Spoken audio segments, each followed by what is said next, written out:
What's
up, everybody? Thanks for tuning in tonight. Looking forward to doing this and hanging out. This is my first live stream. I'm going to be jamming with you. I'm going to really take the journey with you of what it takes to write a song and kind of just the fears that you go through and the just willingness to push through it, because a lot of it relates to songwriting, but it more relates to life. So whether you're a songwriter yourself or whether that's just something you just like listening to music, it's going to relate. I think a lot of this will, and I'm excited. I'd encourage you to interact. I'm going to have questions pinned. I'd love to interact with you tonight. That's what this thing's about. So what I would say to start with is throw out there something that's held you back. And I'm going to talk about real candid what's held me back. So it takes courage even to just put that out there, whether it's confidence, whether it's whatever it is for you. Throw it out there. I'd love to see what you're thinking. From my perspective, let's pin in the question, if you could just put in there for me. Just what's your biggest fear holding you back? So for me, I think a lot of it, and I'll be playing some songs here to relate this, but for me, a lot of it was like one, either kind of doubting your own ability of what you have, or two, what I hear other people say a lot of the times, it's kind of that acronym for what? Fear of what others think.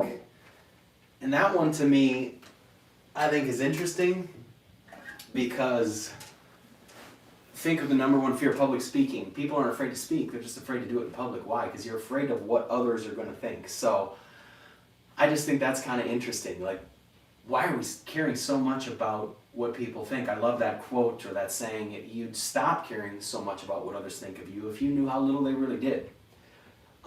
That's something funny. So I'm going to take you through a song that I wrote. This is one of my first songs probably I ever wrote. And then I'm going to show you one that I'm working on now in a little bit here. But when you write a song, I'll just play you a tiny bit of an intro, and then I'll actually play the song in a second here, but it goes something like this.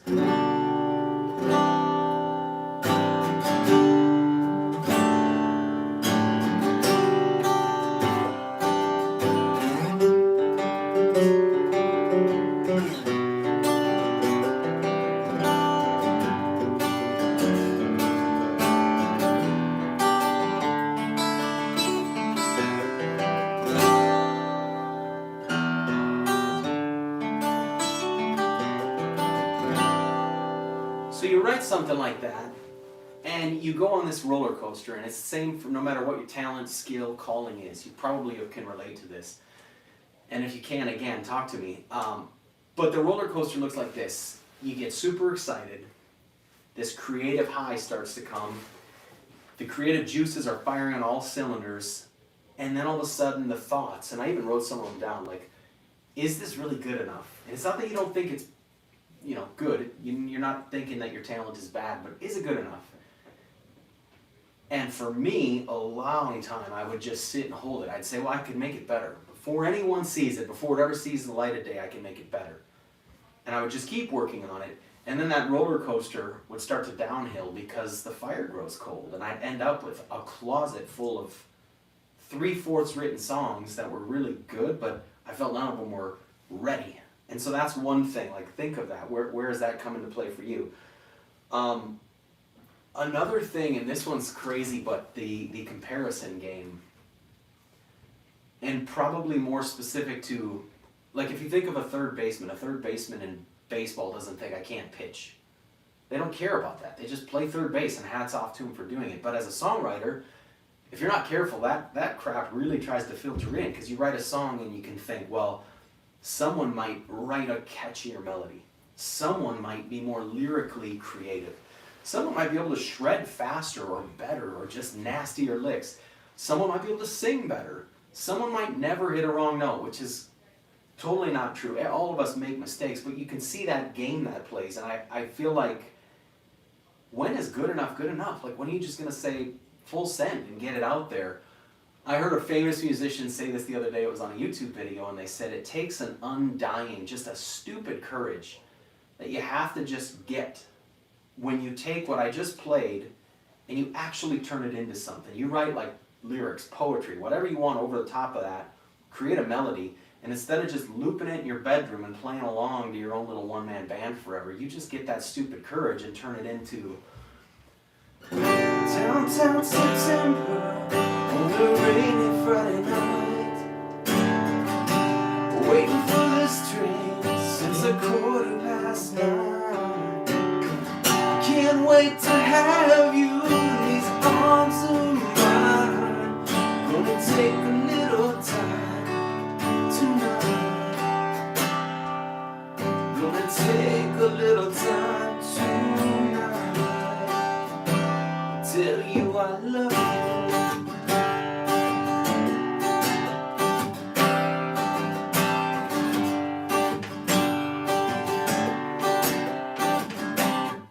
So you get where I'm going with it. Point is, you can hold on to your gift, you can hold on to what you're good at, and never let the world see it because of all that stuff that's going on. You just get that stupid courage, which is already in you anyways, and just push through it. Is there any comments coming through that I should be commenting on? Okay, so is Amber on by chance? Amber, so I'm going to tell a quick story. My sister's on. I'm going to talk for just a second before I get to another song about perceived value, about perspective. So for a long time, she's got her own social media platform. For a long time, she would say things, she would do things, she would release videos. Nothing ever happened. Just a couple likes here and there, nothing ever happened, nothing ever happened. Now she has over, I don't even know what it's at, over 500,000 followers. Now everybody listens to her. What's interesting though, although she made fine-tunings and changed and did things along the way, a lot of what she's doing and saying might have been the same person saying the same thing. It's as soon as people have this perceived value, all of a sudden now we feel it about ourselves. And it's like, well, I always ask myself this question: why am I waiting for someone else to tell me something when they weren't born to blaze my trail? They can't tell me which direction to take, where to go, what to do. And that's what I think is interesting. So when you're believing in something, the other day I'm gonna get real vulnerable here. The cool thing about going live, you have no idea what you're gonna play. This is something that I played. I was writing this in my bedroom the other day, probably 4 or 5 days ago, and I'm gonna walk you through pushing through that fear. So, create a little melody. Goes like this.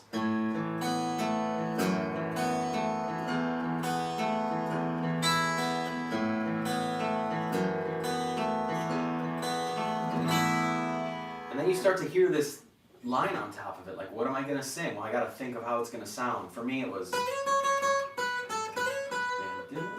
So it was, and I don't even know the lyrics, so I'm gonna have to halfway memorize, possibly halfway make some up. Here we go. Let's see. We've been here so many times before. Walk right up to the open door.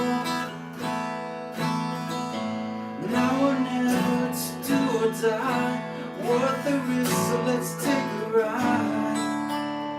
We got hills to climb.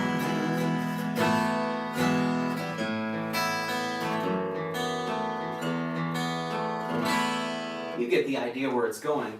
Well, you loop that a few times, you play your verse, you do whatever you want to do, and then I had to make a change. It's like, all right, time for the chorus. So I went to it, and my mind started to play tricks on me. So I went from and I really like the way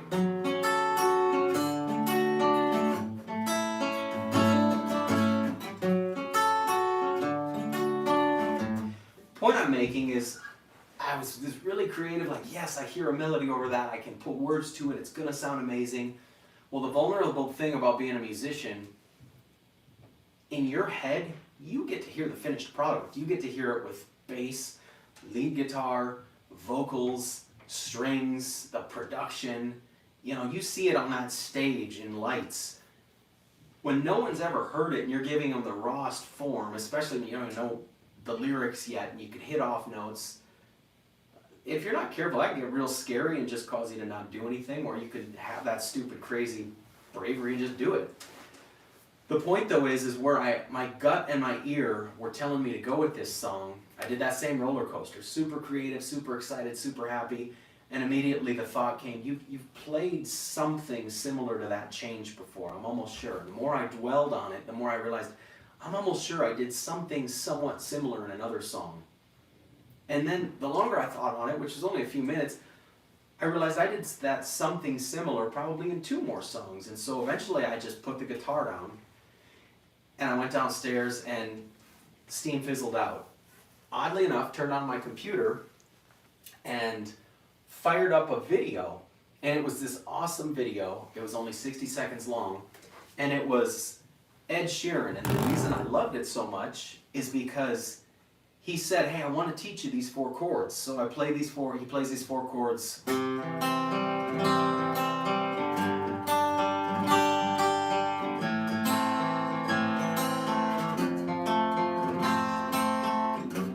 And that's how they were. And it was 60 seconds, and the point is he said, if you can learn these 4, you learn the song. And he sang the song, I don't recall what it was, I'd never heard it before. But before he ended it, he says, by the way, I only ever use 4 chords. These are the same 4 chords I use in every single song I've ever written. So if you can learn those 4, you can play any Ed Sheeran song. And immediately, the short ends, I turn the computer off and I get super happy and I also get super mad. Happy because someone who's at the top of their game winning Grammys says, hey, I write songs and they all sound the same if I really pare it down, but no one notices because of what I do on top of it. And suddenly someone famous gives me this permission slip to say, hey, trust your gut. Trust your ear. Stop listening to your mind. Great piece of advice, but I got super upset at the same time at myself because why do I need someone famous to give me that permission slip, right? So no, even now, after all these years of writing, there's still those doubts. And I'm kind of just putting it out there to exercise my own muscle. Not knowing what I'm going to say next takes a bit of courage, but also to help others because others are probably doing their own journey, whatever it is. If you're, a mom raising kids or whether you're starting a business, playing a sport, it takes this belief in yourself. Another thing I thought was, I came to the conclusion, there's a huge difference between what humbleness is, humility, and what we think it is. It's not, what's that saying, that corny saying, but it's so true. Like, being humble isn't thinking less of yourself, it's just thinking of yourself less. You don't think of yourself all the time, but you don't downplay the gifts. I had to realize I'm not doing me or the good Lord who created me any favors by undervaluing and downplaying the gift, because I would never want to see my kids do that with their gifts. So the moral of it is like, You don't need someone famous or someone influential or someone who has risen to the 500,000 or 1,000,000 followers to tell you something. You should be believing it all by yourself. We got questions coming in, or what are you throwing? Yeah, Kelly says, I fear that I am not good enough. Like the cowardly lion, I feel like I have no gifts.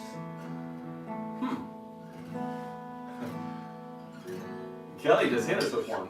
Thank you first off for putting that out there. Second of all, I've heard a lot of people say that. I don't know why people, for some reason, think music is like I guess it is kind of what you'd call a flashy or a showy gift, because most of the time it's music, but everybody's got a gift. Lord doesn't make anyone without a gift. He doesn't make anybody second place. He doesn't make any of that. So, I mean, I may not have the answer as to what that is, but I can say two things I've learned. One, everybody in this world is attractive to somebody in this world, and two, everybody in this world has a gift. Let's just be honest. That's just the way it is. Finding that out, sometimes it's, the Lord might have to reveal it, but just throw your name out there and start doing some things. I appreciate you sharing it, though. What else do we have here that I wanted to say before I play some more? I think it's good to just leave everybody with, I'll kind of rock out to some instrumental stuff as we break. I appreciate you tuning in, though, before I play some more songs. I am on a couple different platforms, so feel free to like and follow it, but more so, let me know if you're finding value, because I got boatloads of this stuff in my head that I can keep going on with, so releasing more of these would be easy, but I think we're going to play a little bit more. I think the moral of it is you don't need anyone to give you that permission slip. Just go do it. It's not going to be easy, but sometimes no matter how many motivational videos you watch, how many people that tell you, until you just step up to the plate and start swinging, that boldness is never going to come. Again, that's me just exercising my own muscle and doing that myself. So let me erase what I was playing earlier, and I'll play something new as we fade out. Again, thank you so much for watching. Anything else before we rock out for a minute and sign off? I'm going to go ahead and play for a minute. Oop,